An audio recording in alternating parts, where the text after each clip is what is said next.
नमस्कार, ANB news देख रहे हैं आप। मैं हूं आपके साथ पल्लवी राजपूत। सुबह के 8:30 बज रहे हैं और वक्त हो चला है हमारे खास कार्यक्रम राजधानी लाइव का। आज के बुलेटिन में बात करेंगे राजधानी दिल्ली, राजधानी चंडीगढ़, राजधानी मुंबई की खबर की।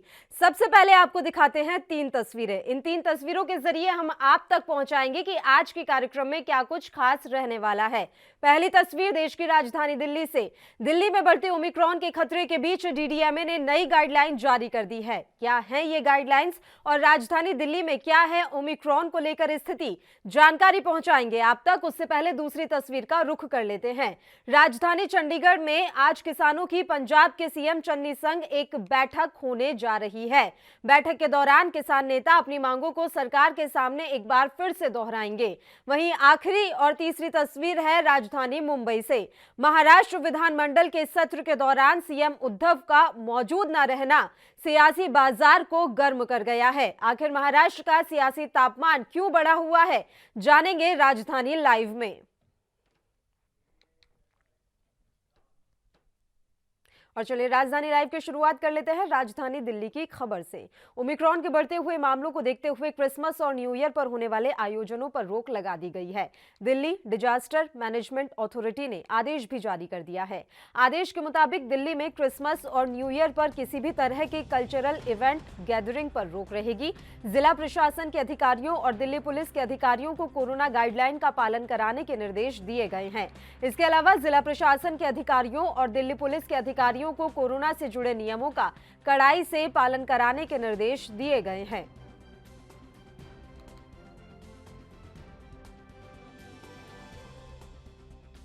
तक जो सीमित पेशेंट्स हमारे पास आए हैं 34 में, इसमें से मेजोरिटी ऑफ द पेशेंट्स को, लगभग 80% मरीजों में कोई भी लक्षण नहीं था। दे आर एसिम्प्टोमेटिक, ना उनको बुखार है, ना उनको रेस्पिरेटरी सिम्टम्स है, ना उनको गले में प्रॉब्लम है। 34 में से सिर्फ 3 पेशेंट्स को, 3 out of 34 have mild symptoms. एक पेशेंट को हल्का बुखार था, एक पेशेंट को बुखार के साथ गले में दर्द था, एक पेशेंट को बहुत ज़्यादा कमजोरी थी और उसको हल्के लूज मोशंस थे। हमने देखा है कि इनमें से जो सिम्टोमेटिक पेशेंट थे 3, इसमें से 2 पेशेंट रिकवर होकर घर भी जा चुके हैं और किसी भी पेशेंट्स को ना स्टीरॉयड की आवश्यकता हुई, ना एंटीवायरल ड्रग्स हमें देने पड़े। खाली हमने सिम्टोमेटिक ट्रीटमेंट दिया और पेशेंट रिकवर हो गए। किसी भी पेशेंट्स का ऑक्सीजन लेवल ड्रॉप नहीं हुआ, फॉल नहीं हुआ, सबका ऑक्सीजन लेवल नॉर्मल रहा और ज़्यादातर पेशेंट बिना किसी ट्रीटमेंट के रिकवर हो गए। तो इसमें से लाइन ऑफ ट्रीटमेंट आप लोग क्या फॉलो करते हैं इसमें? उसमें हमारा जो भारत सरकार का गाइडलाइंस है, आईसीएमआर का गाइडलाइंस है, वही हम फॉलो करते हैं। इसके लिए कोई अलग से गाइडलाइन नहीं है। जो गाइडलाइन बाकी कोविड वेरिएंट के लिए थी, वही गाइडलाइन इसके लिए है कोरोना, क्योंकि वायरस सेम है, खाली उसका।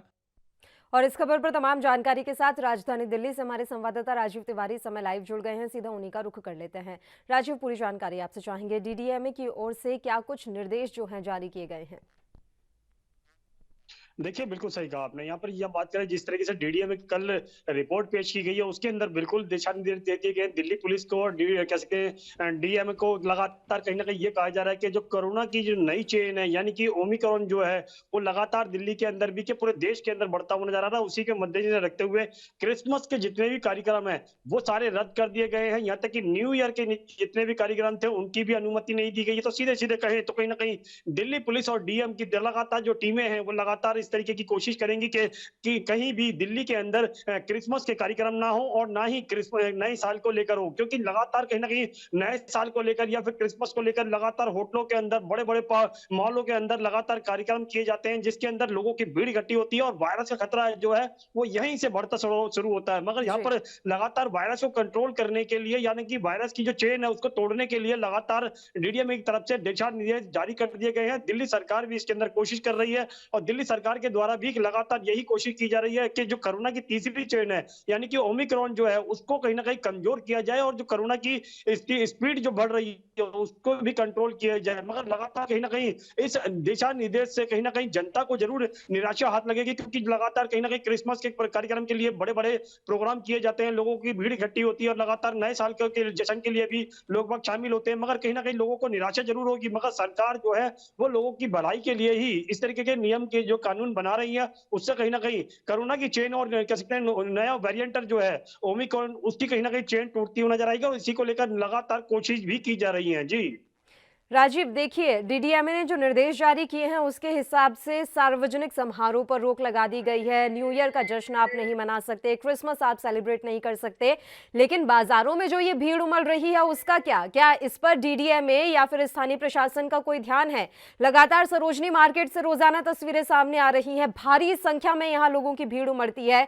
क्या ये न्योता नहीं दे रही कोरोना की तीसरी लहर को? देखिए, यहाँ पे बिल्कुल सही कहा आपने। बिल्कुल देखिए, दिल्ली सरकार की यहाँ पर सबसे बड़ी खामी नज़र आ रही है, क्योंकि जिस तरीके से सरोजनी नगर मार्केट की बात की है, या फिर क्या है करोल बाग मार्केट की बात करें, या फिर सदर बाजार मार्केट की बात करें, या चांदनी चौक मार्केट की बात करें, या लाल किले की बात करें, जी। लगातार इन जगहों पर जितनी भी मार्केटें हैं, उनके अंदर लगातार भीड़ देखने को मिल रही है और लगातार यहीं से सबसे ज्यादा खतरा बना हुआ है, क्योंकि जब वायरस फैलता है वो भीड़ से ही फैलता है और लगातार एक दूसरे के संपर्क में आने से फैलता है। मगर यहाँ पर बात करें सरकार की नीति की, तो सरकार जरूर जिस तरीके से दिशा निर्देश नए साल को लेकर या फिर क्या है क्रिसमस को लेकर गाइडलाइन बना दी गई है, मगर कहीं ना कहीं बाजारों के अंदर जितनी भीड़ है उसको कंट्रोल करने के लिए बिल्कुल अभी तक कदम नहीं उठते हुए नजर आ रहे हैं। और पिछले कुछ दिनों के अंदर हम ये बार बार यही कह रहे थे कि बाजारों के अंदर जो भीड़ है उसको लिए कंट्रोल करना चाहिए।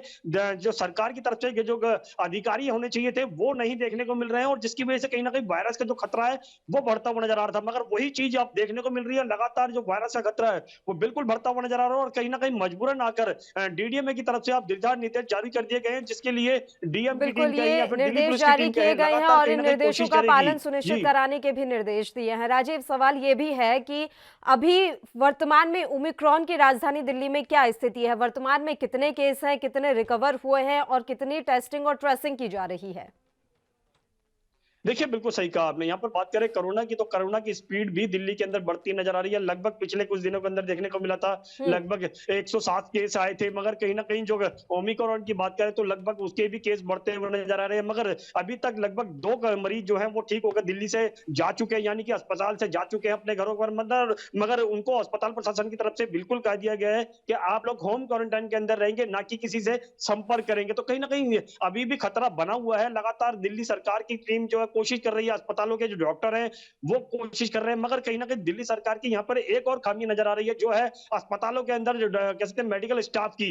कहीं ना कहीं डॉक्टर जो है वो परेशान होते हुए नजर आ रहे हैं और डॉक्टरों की जो भर्ती है वो भी नहीं की जा रही है। तो कहीं ना कहीं डॉक्टर जो है वो यही चाहते हैं दिल्ली सरकार जो है अस्पतालों के अंदर भर्ती करे, ताकि जो कोरोना की चेन के लिए तोड़ने के लिए जो डॉक्टर है उनके ऊपर दबाव कम बनता हुआ नजर आए। जी बिल्कुल, और बताया जा रहा है कि शादी समारोह में भी अब सिर्फ गिने चुने लोग ही शामिल हो सकेंगे। ये सीमा निर्धारित कर दी गई है कि 200 से ज्यादा लोग अब शादी समारोह में शामिल नहीं हो सकेंगे। राजीव, देखिए, बिल्कुल सही कहा। यहाँ पर बात करें शादी समारोह की, क्योंकि अब जिस तरीके से ओमिक्रॉन बढ़ रहा है, कोरोना बढ़ रहा है, तो कहीं ना कहीं स्थिति को कंट्रोल करने के लिए अब दिल्ली सरकार ने जिस तरीके से दिशा निर्देश दिए हैं कि शादी समारोह के अंदर 200 लोग होने चाहिए, अगर अंतिम संस्कार है तो उसमें 50 लोग होने चाहिए। लगातार यही स्थिति अगर पहले भी कंट्रोल करने की कोशिश की जाती तो कहीं ना कहीं स्थिति डरावनी स्थिति नहीं बनती। मगर यहाँ पर बात करें जिस तरीके से स्थिति बिगड़ रही है बाजारों के अंदर, उसके लिए कहीं ना कहीं जो अधिकारी होने चाहिए उनके ऊपर सख्ती होनी चाहिए, चाहे वो डीडीएमए की तरफ से हो या फिर दिल्ली सरकार की तरफ से हो। मगर लगातार उनके अंदर जो खामियां देखने को मिल रही है और जिसकी वजह से बाजारों के अंदर सबसे ज्यादा भीड़ देखने को मिल रही है, उसके लिए कहीं ना कहीं डीडीएमए को और दिल्ली सरकार को उन अधिकारियों को पनिश करना चाहिए या फिर उन अधिकारियों को वार्न करना चाहिए कि आप लोग चेकिंग किस तरीके से नहीं कर रहे हैं। अगर नहीं कर रहे हैं तो उनके ऊपर जुर्माना करने चाहिए, तो कहीं ना कहीं लगे कि हाँ, क्या अधिकारी जो है वो सतर्क है और लोगों को जागरूक करने के लिए कोशिश की जा रही है। जी चलिए, शुक्रिया राजीव तिवारी तमाम जानकारी देने के लिए। आप हमारे साथ जुड़े। तो आपको बता दें कि राजधानी दिल्ली में ओमिक्रॉन का कहर बढ़ रहा है। इसी वजह से डीडीएमए ने अब सख्त निर्देश जारी किए हैं और ये कहा गया है कि इन निर्देशों का पालन प्रशासन सुनिश्चित करवाए। अगली खबर का रुख कर लेते हैं, जो कि राजधानी चंडीगढ़ से है। दरअसल पंजाब में किसानों के तीसरे दिन रेल रोको आंदोलन के चलते बुधवार को 128 ट्रेनें प्रभावित हुई हैं। अपनी मांगों को लेकर किसानों का पंजाब में प्रदर्शन जारी है। इसी कड़ी में किसान नेताओं की आज पंजाब के मुख्यमंत्री चरणजीत सिंह चन्नी के साथ मीटिंग होनी है। उस मीटिंग में कौन कौन से मुद्दों पर चर्चा होगी, उसे लेकर रणनीति बुधवार को ही बनाई जा चुकी है। किसान नेताओं का कहना है कि हमारी मुख्य मांगे कर्ज माफी, किसानों पर दर्ज हुए केस, खराब फसल का मुआवजा, आंदोलन में जान गंवाने वाले किसानों के परिवारों को मुआवजा और नौकरी मांगे हैं। घेरिया जा सकता है, पंजाब वड्डी गल आ। ਗੱਲ ਇਹ ਵੀ ਚੱਲ ਰਹੀ ਸੀ ਕਿ ਕੇਸ ਰੱਦ ਕਰ ਦਿੱਤੇ ਜਾਣਗੇ, ਪਰ ਹਾਲੇ ਤੱਕ ਕੇਸ ਨੂੰ ਕਿਹਾ ਜਾ ਰਿਹਾ ਕਿ ਕੋਈ ਪੈਰਵਾਈ ਉਸ ਦੀ ਸ਼ੁਰੂ ਨਹੀਂ ਕੀਤੀ ਗਈ। ਨਹੀਂ, ਕੋਈ ਪੈਰਵਾਈ ਨਹੀਂ ਸ਼ੁਰੂ ਕੀਤੀ, ਨਾ ਜੇ ਕੇਂਦਰ ਨੇ ਕੀਤੀ ਹੈ, ਨਾ ਜੇ ਸਟੇਟਾਂ ਨੇ ਕੀਤੀ ਹੈ, ਤੇ ਨਾ ਹੀ ਅਜੇ ਕੋਈ ਜਿਹੜਾ ਕਰਜ਼ੇ ਦਾ ਕਹਿੰਦੇ ਸੀ ਕੁਛ ਨਾ ਕੁਛ ਕਰਾਂਗੇ ਸੀ ਉਹਦੇ ਤੇ ਕੁਛ ਬੋਲੇ ਆ। ਫਸਲਾਂ ਦਾ ਹੀ ਖਰਾਬੇ ਦੇ ਮੁਆਵਜ਼ੇ ਦਾ ਐਲਾਨ ਤਾਂ ਹੋ ਗਿਆ ਕਿ ਅਸੀਂ ਦੇਵਾਂਗੇ, ਪਰ ਇੱਕ ਦੁਆਨੀ ਨਹੀਂ ਦਿੱਤੀ ਅਜੇ ਤੱਕ ਕਿਸੇ ਨੂੰ। ਕਿ 32 ਜਥੇਬੰਦੀਆਂ ਪ੍ਰੈਸ਼ਰ ਗਰੁੱਪ ਬਣ ਕੇ ਕੰਮ ਕਰਨਗੀਆਂ ਜਾਂ ਚੋਣਾਂ ਦੇ ਵਿੱਚ ਵੀ ਆ ਸਕਦੀਆਂ, ਇਹਦੇ ਬਾਰੇ ਵੀ ਚਰਚਾ ਹੋ ਸਕਦੀ ਹੈ? ਇਹ ਅਸੀਂ ਏਜੰਡਾ ਬਣਾਵਾਂਗੇ ਅਜੇ, ਉਸ ਤੋਂ ਬਾਅਦ ਦੱਸਾਂਗੇ ਸਾਨੂੰ। ਰਾਜਨੀਤੀ ਦੀ ਗੱਲ ਕਰੀ ਜਾਵੇ, ਜਿਸ ਤਰ੍ਹਾਂ ਸਵਾਲ ਪੁੱਛਿਆ ਇਹਨਾਂ ਨੇ, ਲੁਧਿਆਣਾ 'ਚ ਮੀਟਿੰਗ ਰੱਖੀ ਗਈ ਸੀ, ਕਿਹਾ ਗਿਆ ਕਿ ਅਗਲੀ ਮੀਟਿੰਗ 'ਚ ਫੈਸਲਾ ਲਵਾਂਗੇ। ਕੋਈ ਅਗਲੀ ਮੀਟਿੰਗ ਦੇ ਲਈ ਸਮਾਂ ਸੀਮਾ ਤੈਅ ਕੀਤੀ ਗਈ ਹੈ ਕਿ ਇਸ ਦਿਨ ਮੀਟਿੰਗ ਕੀਤੀ ਜਾਏਗੀ? ਅਸੀਂ ਕਿਹਾ ਸੀ ਕਿ ਸੀਐਮ ਦੀ ਮੀਟਿੰਗ ਤੋਂ ਬਾਅਦ ਮੀਟਿੰਗ ਤੈਅ ਕਰਾਂਗੇ। किसानों का प्रदर्शन लगातार जारी है। किसानों की क्या कुछ मांगे हैं और क्या इन मांगों को सरकार मानेगी, ये देखने वाली बात रहेगी, क्योंकि आज ही सीएम चन्नी के साथ सुबह 10 बजे से किसान नेताओं की मीटिंग चंडीगढ़ में शुरू होने वाली है। अब इस बैठक में क्या कुछ रहेगा, इसकी खबर भी हम आप तक पहुंचाएंगे, लेकिन बड़ी बात यह है कि लगातार किसानों के प्रदर्शन के चलते पंजाब में ट्रेनें रद्द हो रही हैं। कल यानी कि बुधवार को 128 ट्रेनें किसान आंदोलन के चलते प्रभावित हुई हैं।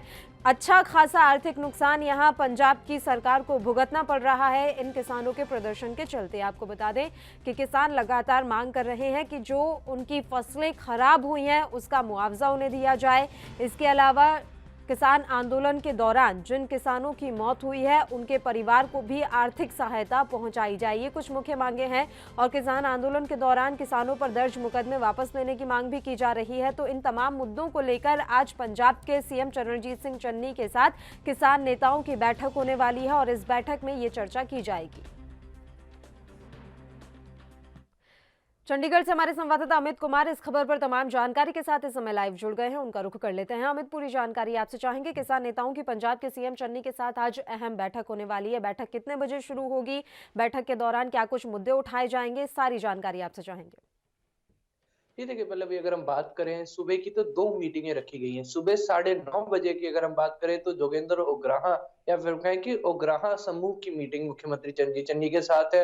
तो उसके बाद 10 बजे पंजाब की बाकी किसान जथेबंदियां या कहेंगे संयुक्त किसान मोर्चे जो पंजाब वर्ग की जितनी जथेबंदियां उनकी मीटिंग मुख्यमंत्री चरणजीत चन्नी के साथ है। इसमें अगर हम बात करें तो मेन मुद्दे उठाए जाएंगे। सबसे पहला मुद्दा जो कल बताया गया है वो कर्ज माफी का मुद्दा है। दूसरा मुद्दा जो हम बोलेंगे कि वो है कि किसानों के ऊपर जो मुकदमे और केस दर्ज हुए थे उनको आश्वासन मिल चुका है पहले ही पंजाब सरकार की तरफ से कि वो मुकदमे रद्द होंगे, पर वो अब तक रद्द नहीं हुए हैं, जिसको लेकर दूसरे सवाल ये उठाया जाएगा। उसके बाद किसानों को जिनकी डेथ हुई है उनको मुआवजे देने के लेकर, और फाइनली जो अन्य छोटे छोटे मुद्दे हैं जैसे जो बकाया पेमेंट्स है उनको लेकर चर्चा की जा सकती है। ये सीधे जो हमें अब तक जानकारी दी गई, जो कल किसानों ने अपनी खुद की एक मीटिंग बुलाई थी उसमें इन्हीं मुद्दों पे चर्चा होनी है। कल मुख्यमंत्री के सामने कौन से मुद्दे रखने हैं, किन किन को रिप्रेजेंट करना और किन मुद्दों को अभी के लिए साइडलाइन करना है। पर जो मेन हाईलाइट किया गया मुद्दा था, जो बोल रहे हैं कि जिसपे जोर दिया जाएगा, वो सबसे ज्यादा है वो मुआवजा, जो किसानों के परिवारों को मुआवजा देना है वो। दूसरा कर्ज माफी का अगर हम कहेंगे वो एक मुद्दा बार बार हाईलाइट, और तीसरा हम जो कहेंगे कि जो केस पेंडिंग है उनको रद्द किया जाए। ये 3 एक मेजर जो डिमांड्स है वो लेके किसान जथेबंदियां आज मुख्यमंत्री से मिलेंगी।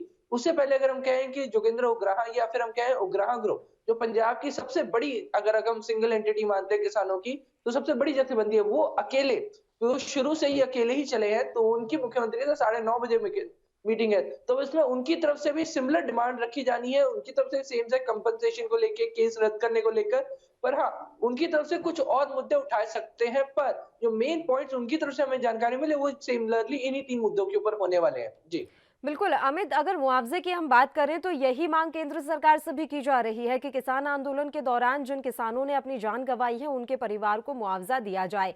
तो क्या ये मांग अब राज्य सरकारों से उठाई जा रही है, क्योंकि लगातार केंद्र से भी इस पर आपाधापी चल रही थी? देखिए पंजाब ये जरूर केंद्र से लगातार बात चल रही है, केंद्र से डिमांड की जा रही है कि आप कंपनसेशन दें, पर राज्य सरकारों की हम बात करें तो पंजाब सरकार ऑलरेडी 5 लाख का कंपनसेशन देने की बात कर चुकी है, जिसको लेकर कई कुछ किसान परिवारों को 5 लाख मिले भी हैं और कुछ को नौकरियां मिली हैं। पर ऐसे कई परिवार हैं जिनके सदस्य किसानी आंदोलन में जो गुजर गए हैं तो उनकी कंपनसेशन अब तक नहीं मिला। तो वो किसान परिवार जो रह गए हैं, क्योंकि 700 के करीब कुछ किसान पंजाब से बताए जा रहे हैं जिनकी अगर हम आंदोलन के दौरान डेथ हुई है, तो उनको मुआवजे की बात है, जिसमें बहुत थोड़े को ही मिला। तो उसी को मुद्दे को लेकर वो आज अगर हम किसान जथेबंदी आज मुख्यमंत्री चरणजीत चन्नी के पास जा रही है, वो ये बोल रही हैं कि आपने ये मुआवजे को लेकर compensation का सरकार खुद का ऐलान क्या किया रुख था। है? अमित, ये भी हम आपसे जानना चाहेंगे। अगर मुआवजे पर ही बात हो रही है तो सरकार का रुख फिलहाल क्या नजर आ रहा है? क्योंकि देखिए, किसान आंदोलन वाले जो प्रभावित लोग हैं वो तो अलग है, इसके अलावा कई ऐसे किसान हैं जिनकी बेमौसम बारिश या फिर पाले की वजह से फसलें भी खराब हुई हैं, उनको भी मुआवजा देना है। तो ऐसे में सरकार का रुख इस समय क्या कुछ नजर आ रहा है? देखिए, अगर हम बात करें कि कंपनसेशंस की, दो अलग अलग चीजें हैं। एक, जो किसानी आंदोलन के दौरान जिनकी डेथ हुई उनकी कंपनसेशन को लेकर वैसे मेन बात होने वाली है, पर हाँ, जो किसानों की फसलों को नुकसान को लेकर जो कंपनसेशन है उसके ऊपर चर्चा की जाएगी। उसके ऊपर ऐसा जब ये सवाल पूछा गया कि क्या किसी और मुआवजे को लेकर आप बात करेंगे, तो उन्होंने बोला कि अभी हम उसके ऊपर नहीं है, हम अपने टॉपिक से डाइवर्ट नहीं होना चाहते हैं। जो मेन मुद्दा हम लेके जा रहे हैं कि जो खुद की सरकार ने प्रॉमिस किया था कि 5 लाख रुपए कंपनसेशन और एक सरकारी नौकरी परिवार के सदस्य को, उसके ऊपर हमने बातचीत करनी है और वो एक चीज हम हाईलाइट करेंगे। इसे पंजाब सरकार मानती भी और कंपनसेशन दे भी रही है।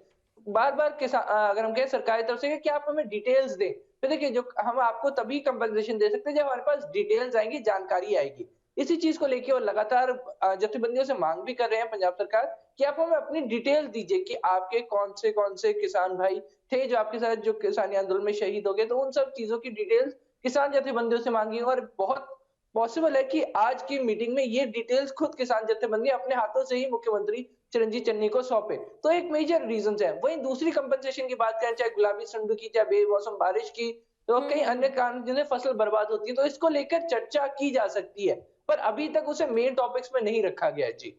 और किसानों पर दर्ज मुकदमे वापस लेने के लिए अभी पंजाब में क्या प्रक्रिया शुरू कर दी गई है? क्योंकि हरियाणा में हमने देखा है कि वो प्रोसेस शुरू हो गया है, पंजाब में अभी तक प्रक्रिया शुरू नहीं हो पाई है। जी, देखिए, यही बात एक हाईलाइट की गई है कि किसानों ने कहा कि मुख्यमंत्री चिरंजीव चन्नी ऐलान कर चुके हैं। अगर हम कहें, उनसे पहले जो मुख्यमंत्री थे कैप्टन सिंह, वो भी ऐलान कर चुके थे कि पंजाब में किसानों में मुकदमा दर्ज नहीं होगा। पर पंजाब में किसानों के वो मुकदमे दर्ज हैं। जहां हमारे पड़ोसी राज्य ने मुकदमे रद्द करने शुरू कर दिए और पंजाब सरकार ने अभी तक वो स्टेप स्टार्ट नहीं किया है। इस चीज को लेकर वो जोर देते हुए नजर आएंगे। कल चंडीगढ़ से भी कुछ, अगर हम कहेंगे, चंडीगढ़ में भी लोग सपोर्ट में खड़े थे, उनके ऊपर भी किसानी आंदोलन को सपोर्ट करने के ऊपर लेके मुकदमे दर्ज है, वो भी अब तक रद्द नहीं हुआ है।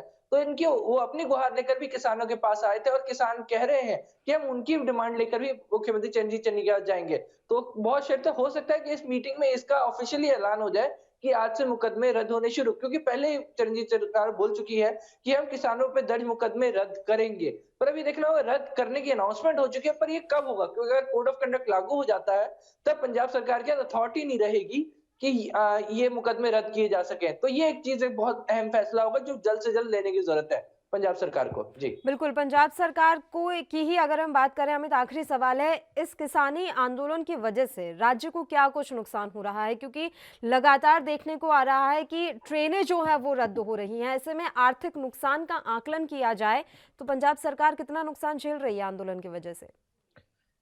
देखिए, एक अगर हम डायरेक्टली कंपनसेशन की बात माफ कीजिएगा, कि अगर हम बात करेंगे डायरेक्ट नुकसान की बात करें, तो उसके अभी तक क्लियर अंदाजा नहीं लगाया जा सका है, क्योंकि आपको इसमें कई फैक्टर्स कंसिडर करने होंगे। पंजाब के सभी जो स्टेट टोल्स हैं वो बंद थे, तो एक मेजर चंक जो रेवेन्यू टोल से आता है वो बंद है। बार बार कुछ किसान जत्थेबंदियां रोड्स ब्लॉक कर लेती हैं, माफ कीजिए, रोड्स के अलावा हम बात करें, ट्रेन ट्रैक्स ब्लॉक कर लेती है, जिससे अगर हम कहें कमर्शियल आवाजाही या हम कहेंगे जो कच्चा माल आता है उसको लेकर बहुत डिले हो जाता है। डिले को हम एक डायरेक्ट कंपनसेशन अगर हम कन्वर्ट करते हैं कि कितना माल नुकसान हो रहा है, तो वो कंपनी से डायरेक्टली बता सकते हैं। और अभी तक जो आंकलन आ पाया है वो बता रहे हैं कि 24,000 करोड़ के करीब का घाटा बताया जा रहा है जो किसान आंदोलन से पंजाब का है। देखिए, एक बहुत बड़ा, अगर हम कहें कि अगर अनऑफिशियल डाटा है, देखिए ऑफिशियली कोई डाटा अब तक रिलीज नहीं हुआ, पर अनऑफिशियली जितना डाटा आया कि 24,000 करोड़ का नुकसान कर लगभग पंजाब को हो चुका है। तो इस चीज से आप समझ सकते हैं कि अगर ये और ज्यादा डिले होता है तो और ज्यादा नुकसान बढ़ सकता है। टोल्स अभी भी कई जगह पे अगर हम कहें कि चलने शुरू हो चुके हैं।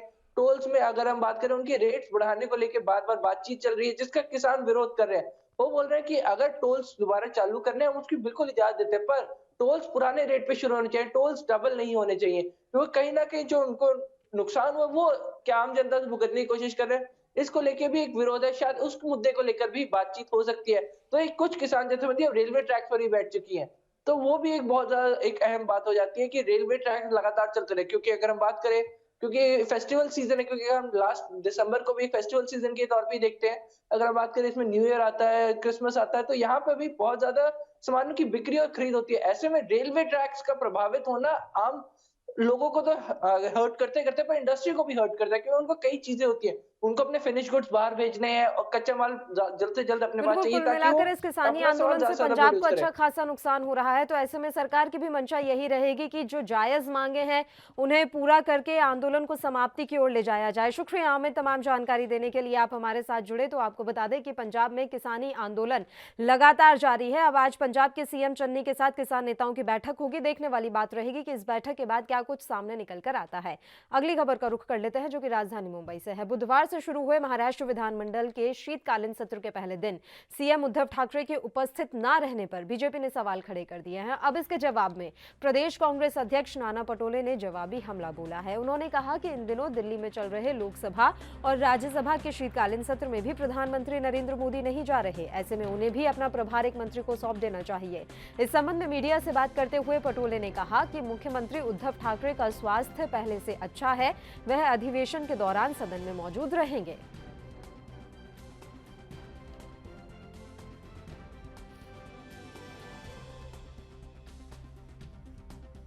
कि वो बीमार है, थोड़ी बीमारी थोड़ी चिंताजनक है, तो उन्होंने ये जिद नहीं रखनी चाहिए तबीयत को ठेस पहुंचाकर कि मैं जाऊं।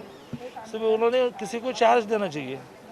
सदन में जब प्रश्न उपस्थित होते हैं, मिनिस्टर जब कम पड़ता है, तो सीएम ने खड़ा होकर उसको जवाब देना चाहिए। सदन में कौन है? तो सदन में यदि उनको राष्ट्रवादी और राष्ट्रीय कांग्रेस पर भरोसा नहीं है, और वो स्वाभाविक भी है, उनकी परंपरा ऐसी है, उनके पार्टी में किसी पर भरोसा नहीं है, तो अपने लड़के को डिस्चार्ज, आदित्य ठाकरे को, तो नहीं दे रहे तो आदित्य पर भी विश्वास नहीं है क्या? तो इस प्रकार से तबीयत के साथ उन्होंने एक दूसरे से छेड़छाड़ नहीं करनी चाहिए, और तबीयत अच्छी नहीं है तो उन्होंने आराम करना चाहिए, सिर्फ किसी को चार्ज देना चाहिए। सर, आपने टीईटी घोटाले में सीबीआई जांच की मांग की थी ना, अजित दादा? टीईटी नहीं, सारे परीक्षाओं की, सारे परीक्षाओं के पेपर लीक का जो मामला था, उसमें आपने तो अजित पवार जी ने कहा कि महाराष्ट्र पुलिस सक्षम है। महाराष्ट्र पुलिस सक्षम है, राज्यों को फुल टाइम डीजी नहीं है, he is a time being. Bombay का कमिश्नर एब्सकॉन्ड है, गृह मंत्री राज्य के एक्स जेल में है, जो अभी गृह मंत्री है वो ज़्यादा बोलते नहीं है, तो ऐसे से और कितने पुलिस अधिकारी जेल। महाराष्ट्र विधानमंडल का शीतकालीन सत्र बुधवार से शुरू हो गया है। सीएम उद्धव ठाकरे की अनुपस्थिति पर बीजेपी ने सवाल उठाए हैं। बीजेपी का कहना है कि अगर उनका स्वास्थ्य अच्छा नहीं है तो उन्हें अपनी जगह किसी ना किसी को प्रभारी नियुक्त करना चाहिए, ताकि तमाम सवालों का जवाब एक जिम्मेदार व्यक्ति दे सके। और आपको बता दें कि विभिन्न बातों को लेकर, विभिन्न मुद्दों को लेकर विधानमंडल के बाहर बीजेपी ने प्रदर्शन भी किया है। बीजेपी विधायकों की तरफ से जबरदस्त प्रदर्शन किया गया है, और इसमें घोटाले, यानी कि परीक्षाओं में जो घोटाले हुए हैं उसका मुद्दा पुरजोर तरीके से उठाया गया। और इस समय महाराष्ट्र की सियासत में सीएम उद्धव ठाकरे की तबीयत खराब ना होना चर्चा का विषय बना हुआ है। आपको ये भी जानकारी दे दें कि लगातार सीएम उद्धव ठाकरे के स्वास्थ्य को लेकर बातें सामने आती रही हैं कि उनका स्वास्थ्य ठीक नहीं है। ऐसे में बीजेपी मांग कर रही है कि अगर वे अस्वस्थ हैं तो वो अपनी जगह किसी जिम्मेदार व्यक्ति को विधानमंडल में भेजें, ताकि हम अपने प्रश्नों का उत्तर ले सकें। वहीं बात आदित्य ठाकरे की करें तो एक दिन पहले ही आदित्य ठाकरे ने कहा था कि उनके पिता का स्वास्थ्य पहले से बेहतर है, तो इस तरह की अनावश्यक बातों को तूल देने का कोई मतलब नहीं है।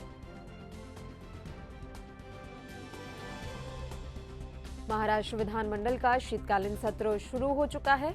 सीएम उद्धव ठाकरे की पहले दिन अनुपस्थिति रही, और उनकी अनुपस्थिति चर्चा का विषय बन गई है। सियासी बाजार गर्म है। भारतीय जनता पार्टी लगातार उन पर तमाम तरह के आरोप लगा रही है, और ये बात एक सलाह के रूप में उन्हें कही गई है कि आप अपनी जगह विधानमंडल में किसी जिम्मेदार व्यक्ति को भेजें, किसी को प्रभारी बनाकर भेजें। हालांकि नाना पटोले, जो कि कांग्रेस के प्रदेशाध्यक्ष हैं, उन्होंने कहा है कि प्रधानमंत्री नरेंद्र मोदी भी सदन की कार्यवाही में उपस्थित नहीं रहे, तो क्या ऐसे में उन्हें भी किसी को भेजना चाहिए था।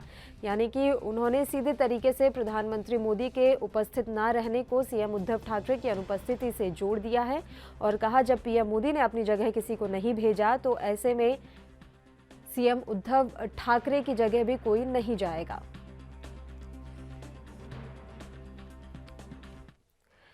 और इस खबर पर तमाम जानकारी के साथ हमारे मुंबई से संवाददाता सत्यप्रकाश सोनी इस समय फोन लाइन पर जुड़ गए हैं। उनका रुख कर लेते हैं। सत्यप्रकाश, पूरी जानकारी आपसे चाहेंगे। महाराष्ट्र के विधानमंडल सत्र में सीएम उद्धव ठाकरे की उपस्थिति न होना इस समय चर्चा का विषय बना हुआ है। आखिर वे क्यों नहीं आए सदन में, और क्या वाकई में उनके स्वास्थ्य को लेकर जिस तरह की बातें चल रही हैं उनमें तनिक भी सच्चाई है?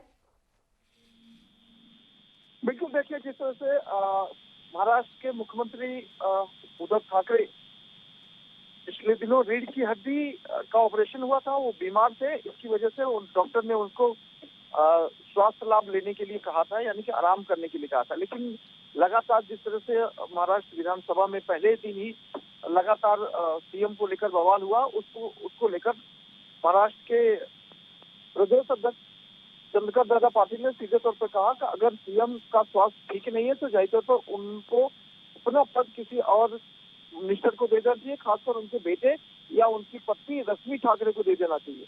लेकिन इसको लेकर आदित्य ठाकरे ने सीधे तौर पर जवाब दिया है कि उधर साहब तबियत बिल्कुल ठीक है, लेकिन आने वाले समय में वो सदन में हाजिर भी रहेंगे।